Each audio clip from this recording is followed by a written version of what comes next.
I want to point out that there's several different things going on here. First of all, there's a background to this guy and whether or not I've debated him or let him come on. He did come on a live stream. When he came on, he wanted to talk about the word in hypostaton in St. Maximus. He didn't understand what the word meant. He thought that the word meant that Maximus is actually teaching a form of meophysitism or monophysitism, that Christ underwent a substantial change. I tried to explain that the word in hypostaton refers to the mode and has nothing to do with the actual change of the natures in Christ incarnate. He didn't know what that meant, and he didn't display any ability to understand these types of distinctions, which go into not just Christology, but St. Maximus's anthropology. So after about 10 minutes, I ended the discussion. And the only reason he did the discussion was because he wanted to clip it for his channel to get attention. The clip went out within about 5 minutes of my live stream. I frequently make my live streams private for members. It has nothing to do with that specific issue. I'm not at all afraid of any of these people or discussing with any of these people. And you'll notice that on the one hand, supposedly I bullied a 19-year-old, which is what these cry bullies always do, is appeal to the fact that he's a poor, harassed, mistreated 19-year-old child, and I bullied him. But at the same time, the other comments are all saying he is the great lion of Coptic Orthodoxy that I'm afraid to debate. He debated a catechumen and lost miserably. This is not a serious person, and I've not paid him any attention until I tried to do a live stream on TikTok and was literally the entire stream was harassed. I was cussed out, yelled at, nonstop until they actually pulled the stream because it was nothing but his people incessantly cussing me out and screaming and yelling about how I need to have this person on. Now, why would I have this person on when these people act like absolute uh, savages? No, of course I'm not going to have you on just for the fact that you're acting like that. If you really wanted to have a debate, that could be set up. But they act like absolute loons, much like Sam Shamoon, knowing that the bad behavior will make you not want to interact with him so that they can then say, look, he's a coward. He doesn't want to interact with me. This person never approached for any kind of real serious debate. It was always a constant sending all these idiot minions on. And so when it comes out what a person who's anonymous and hidden their face for the last couple of years, what they actually look like, and they actually look like inbred goblins, that's actually worth talking about because in these cultures, they have a tendency to inbreed. And inbreeding, whether you like it or not, does affect your IQ and your physiognomy. It actually affects how you act. Many people with inbred families and inbred backgrounds actually act insane like these people act. So there's actually it actually makes perfect sense to talk about this. And this is why these types of garbage cultures produce garbage people who act like garbage. And the mere fact that they ignore all of that and play just like Muslims, just like social justice warriors, just like papists, they play the cry bully victim card is a sure sign of absolute narcissism. So that's on the personal level and on the individual level. And no, I don't feel at all bad for making fun of somebody who wants to be in the internet debate game when everybody in the entire internet debate world all the time gets made fun of and called every single name. Now, again, notice the insane levels of moral hypocrisy here that I make a joke about physiognomy and how what he actually looks like is pretty ridiculous. But there's no moral qualms with pulling down my live streams for false reporting. There's no moral qualms with stealing our Discord link to pretend like our Discord is their Discord, which they've done. And people have fallen for that before they even talked about it. So all this immorality and this moral whining and posturing is all a farce. They're not moral. They're absolutely degenerate backstabbers and they're garbage people. And their culture is garbage. And they act that way because they are a people group who is tribal and has these tendencies as a people group. No different than Sam Shamoon. It is an Arab tendency. Doesn't mean all Arab people are evil, but White people have tendencies and sins that they're prone to. Black people have tendencies and sins that they're prone to. Arab people have the same tendencies and sins. They have a tendency to be tribal, to pile on and disregard morals for the tribal collective in group preference. And that's retarded and immature in terms of the supposed Christianity, which they're all touting and acting like they're these virtuous paragons and examples of Christianity. But they have no problems teaming up with Roman Catholics and even Muslims to undermine Orthodox Christians. So it's a farce.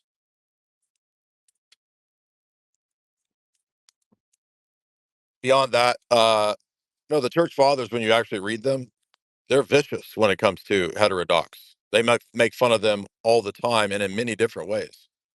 They just refute their ideas. No, that's not true. They actually call them demons, retards, morons, and at times they even make fun of their appearance. For example, Elijah mocks the prophets of Baal because they're cutting themselves and acting like lunatics, and that's a form of visual mockery because of their visual actions. And again, if people are inbred, they can still be saved. But Christianity doesn't magically make them no longer inbred.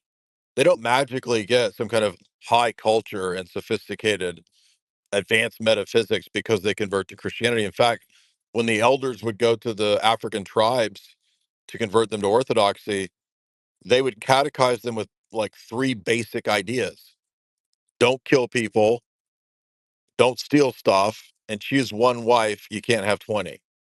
That was their level of catechesis because we're talking about people with 80 IQ. The Arab cultures, we're talking about people with maybe 90 IQ. Okay. On average, maybe 100. Are there some smart Muslims? Sure. Are there some smart Arabs? Sure. But even with somebody like Sam Shamoon, you'll notice that the same tendencies and personality traits and attributes that characterize a people group and the soul of a people group manifesting whether they're Muslim or, unfortunately, whether they're Christian. I would say probably the Christians have a better uh, management of their passions, obviously, than the Muslims, because the Muslims are completely satanic. But even so called Arab Christians will still have some of these same types of tendencies. And even Arabs talk about their own tendencies and their own people group proclivities. So you can call me racist and whine and bitch and act like some sort of super social justice warrior. But isn't it interesting that they're all acting like social justice warriors? Oh, you made a joke about this guy's appearance. You should be canceled. You're bullying. Bullying? I don't even know what that is. Dude, grow a pair. What are you talking about? How are you going to stand up to Islam when you can't handle, quote, bullying? Somebody making a joke about a guy who actually does look like some sort of Arab con man scammer. So, and by the way, it was interesting too, because after I said that, most of the retorts by these people were actually making fun of my appearance, which I don't really care. They're like, "You're ugly redneck. You is ugly redneck." Okay, wait a minute. I thought it was bad to make fun of people's appearance. So if it's bad, then why are you doing that back to me? Which shows that this is not some, it's not about morals. It's about an in-group preference and believing that your tribe is under attack, which is really just kind of immature. I mean, welcome to the internet. People get made fun of. Oh, I'm sorry. I'm sorry you couldn't handle it. And you're all having a meltdown, and it becomes this giant, like, victim card that you play. Look, oh, we're victims. We're victims. You're going to have to man up, grow up, and get over some of this stuff because it's not even the patristic attitude. Like, when you read the way that the church fathers write about heretics about each other, I mean, they're way more vicious than me. St. Cyril of Jerusalem says, hate all the heretics, have absolutely nothing to do with them. That's for catechesis. He tells catechumens that. Now imagine saying that nowadays. You would have even Orthodox priests. Oh, brother, that is so unchristlike. We should never. And then the reason that the Orientals say that is because they actually have an inferiority complex, just like Mormons. They're like the Orthodox sphere adjacent version of Mormons to Christianity. There's an inferiority complex that they have to steal the title of Orthodox and pretend like they're Orthodox, hence stealing our Discord title and links, because it's all based on fraud and deception. And they know that there's something wrong with their position. Now, I understand Christianity is not all ultimately about IQ, but there is something about the inability to make metaphysical distinctions and IQ. I don't know why that is or how that is, but it is a reality. And so when you try to explain to these people the differences in the terms and the words and miaphysis and hypostasis getting more precise over time after the Cappadocians and in hypostasis being different, they don't understand what you're talking about. That's why they just rally around, well, Cyril used the term one nature, as if there's not flexibility to language. So once again, we encounter the word concept fallacy problem, which again, yes, there's a spiritual component to this, but unfortunately, there's also an IQ component to this because it's just a fact that people with low IQs, mid to low IQs, they they are incapable, they're functionally incapable of making these types of distinctions. And it doesn't matter how many types of theological treatises you give them, it doesn't magically make them able to make those distinctions. Now, that doesn't mean they can't be saved. That's why the elder catechized the African tribes people with the most basic catechesis that they could take. Three basic principles, right? Father Moses always talks about this with the catechizing of the sub-Saharan African peoples. Okay, so you meet them at their level. Okay, but meeting them at their level does not mean that they then set the standard for everyone. Like, oh, we have to lower the bar, and now everybody's theology must be 80 IQ theology, or else we're being oppressive and unfair to unintelligent peoples. And it's just a fact after many years of interacting with these monophysites, and this is why the good news is we will have a book coming out about this very soon. That's all I'm going to say about that. Many of these people are just simply incapable. It's like Bryson Gray type people, and I'm not saying their theology is as bad as Bryson Gray's, but it's the inability to make the distinctions that we're talking about. They're just fundamentally not capable of doing it. That's another reason why it's not worth engaging in a lot of intellectual debate with these people. We have tried it, and it's like debating with a child. It's like explaining a complex idea to a kid, and the kid just repeats the basic idea over and over. And so, if there's that inability, there's a futility in that approach being successful with most of these people. Now, I don't have a problem opening it up to people who have those worldviews if they want to discuss it in a civil way. But when it comes to most of these bots and these profiles, which is weird too, because a lot of the comments and profiles are bots that don't have any followers and were just created. And it's like, where are Coptic and Monophysite people coming from? Where are these? It's just weird. Where are these bots that are just popping up to comment and piety signal on my joke about that guy? I don't know. It's all weird. I don't have the explanation for that as to where these bots all come from. But uh, again, people assume there is no background, there is no lore. Oh, it's just Jay being mean. No, this guy is a complete goblin and has displayed years now of bad behavior. So no, it's not a situation of just out of nowhere. No, this guy really pissed me off by pulling my TikTok live stream down, getting me a community strike, and making me not able to do anything on TikTok for a while. Now, I don't have a huge invested interest in TikTok, but it's the principle of that's the means and motivation of somebody who is not actually interested in a real debate, sending all of these harassers into my chat such that the entire TikTok discussion is taken over by his bots and minions. And then there is no real discussion, and then they pull my TikTok down and I get a community guidelines strike because you can mass report on TikTok. It works. So that pisses me off. That's not a person who's actually interested in a real good faith debate. Taking our Discord link and pretending it's yours when the expiration runs out is not good faith behavior. Imagine if we did these things, if we pulled down agent streams and reported them. Imagine if we stole Oriental Orthodox Discord links and made them our links. They would be whining and screaming to high heaven incessantly as their bots are doing over a mere joke. So you see, this is how these people operate because it's more than just theological issues. It's bad behaviors of people groups who need to grow up and need to realize their inferiority complexes, their insecurities, and be able to have a mature discussion. Until they're able to do that, they're just going to keep acting like children and they're just going to keep being irrelevant. And I give you Severin Zealot as the great example of this. All of the same stuff happened 7, 8 years ago. It was the exact same. All the monophysites on Twitter were going crazy. Oh, you're all afraid to debate Severin Zealot. Until finally David debated Severin Zealot, and I think there ended up being 2 or 3 debates. It went terrible for Severin Zealot, and he disappeared. And guess what? No one will remember Agent in 3 years, 4 years. It's the exact same scenario, all repeated over again. And it's kind of like the right wingers, right? Like there's some new face lord right winger that everybody says you have to follow, and if you ever criticize them, it's because you're jealous of them. No, no, no. Maybe I have an actual, just a legitimate criticism, and I've removed myself from that space. Oh, that's because you're afraid to talk about Jews. Even though I just went on massive live streams, huge live streams, with hundreds of thousands of views talking about Jews. It's just bullshit. So everyone acts like children, and then you make a joke, and then they act like children and piety signal, and no one gets nothing.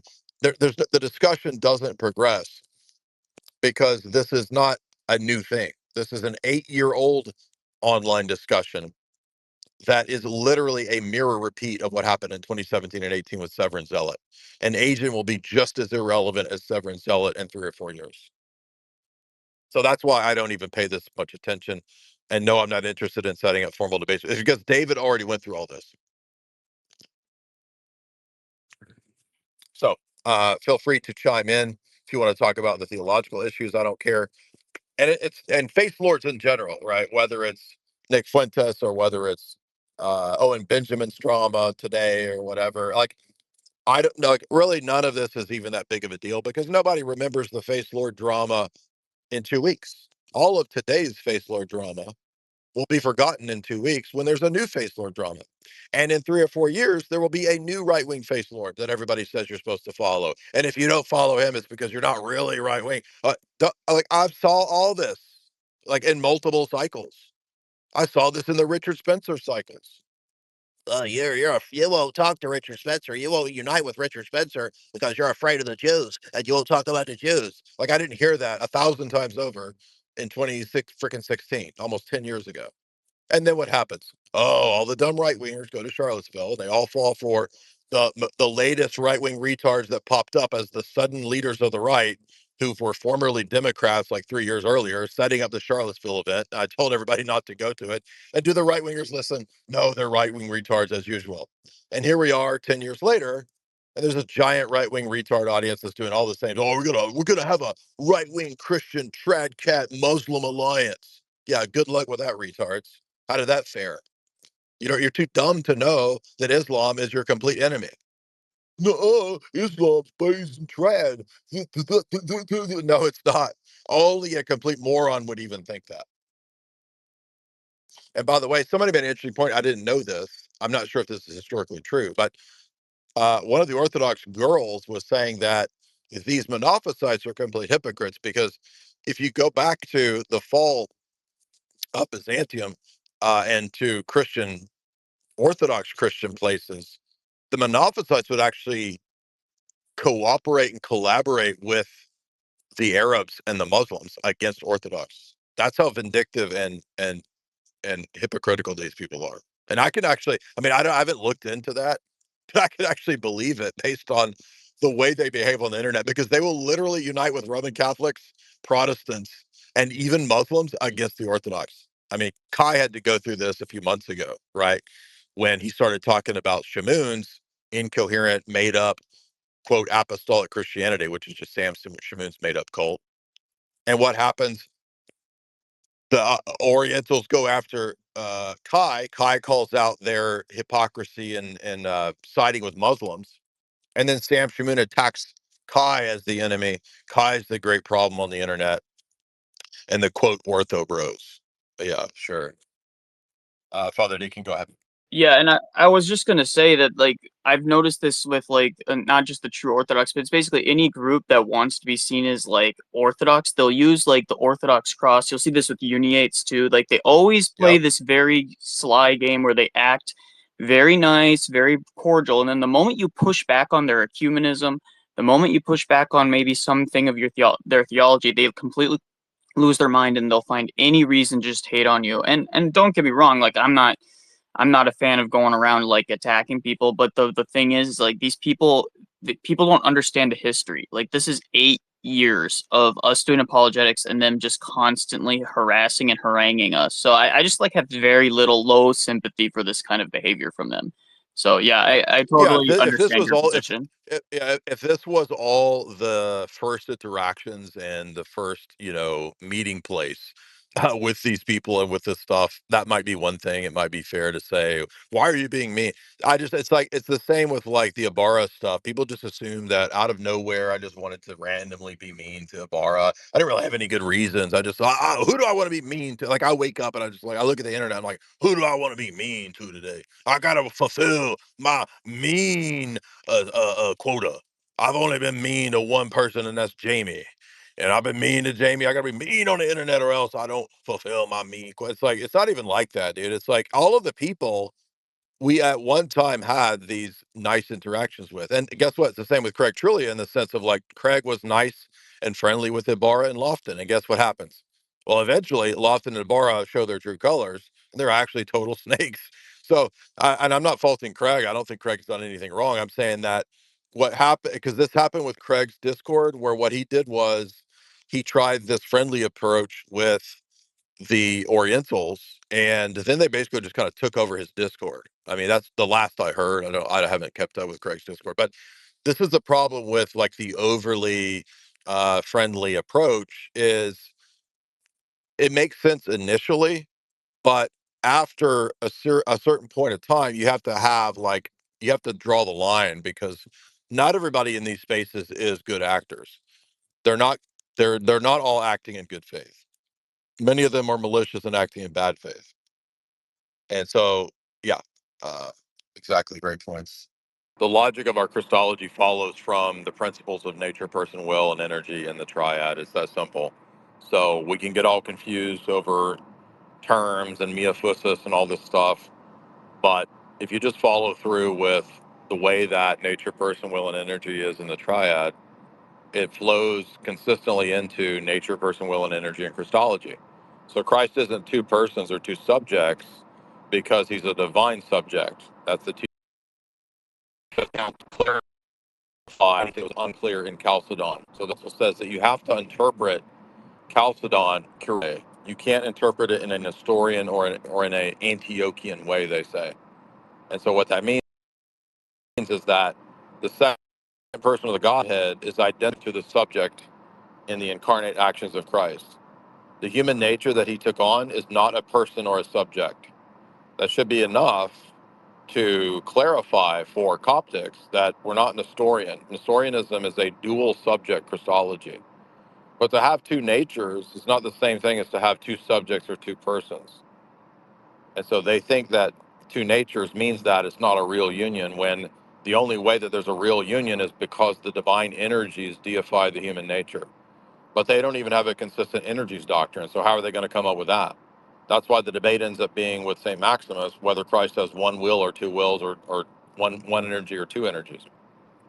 And so if energy proceeds from nature and signifies nature, then Christ has to have a human will and a human divine will and a human energy and a divine energy.